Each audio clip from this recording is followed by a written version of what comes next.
سعودی خواتین اپنے مردوں کی دوسری شادی کیوں کراتی ہیں؟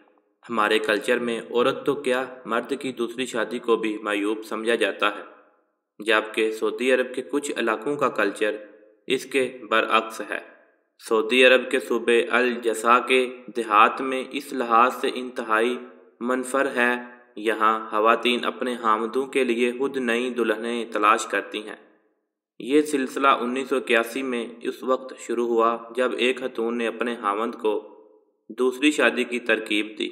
یہ خاتون اپنے خامند کی نئی دلہن کی تلاش میں خود نکلی اور بالآخر اس کے لیے ایک نوعمر دلہن کا انتظام کر ہی لیا۔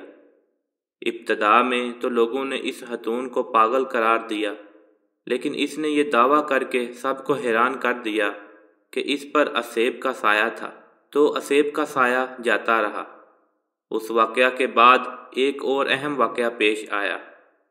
معصومی محمد نامی خاتون کی شادی کو 16 سال گزرنے کے باوجود اس کے ہاں اولاد نہیں تھی۔ اس نے بھی اپنے خامند کی دوسری شادی کروا دی اور اس کے کچھ عرصہ بعد وہ خود بھی اولاد کی نعمت سے مالا مال ہو گئی۔ مقامی لوگوں کا کہنا ہے کہ اس طرح متعدد اور واقعات بھی پیش آئے، جس کے بعد خواتین نے اپنے خامندوں کو خود ہی متعدد شادیوں کے لیے قائل کرنا شروع کر دیا۔ یوں الحصا کے دیہات میں یہ روایت اور مضبوط ہو گئی۔ اس کلچر سے گھریلو زندگی اطمینان بخش ہو گئی۔ ریاست مدھیہ پردیش ہی میں ایک گوند قبیلہ ہے، جہاں کسی بھی خاتون کو بیوہ نہیں رہنے دیا جاتا۔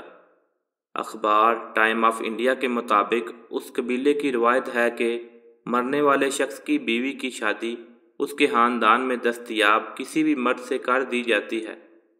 اگر مرنے والے کا بھائی یا کزن وغیرہ دستیاب ہو تو اس سے شادی ہو جاتی ہے، ورنہ خاندان کے کسی بھی بچے سے شادی کر دی جاتی ہے۔ مزید اچھی انفارمیشن کے لیے اردو زون کو سبسکرائب کریں، ویڈیو کو لائک کریں، شیئر کریں اور کمنٹ سیکشن میں اپنی رائے کا اظہار ضرور کیجیے۔ شکریہ، جزاک اللہ۔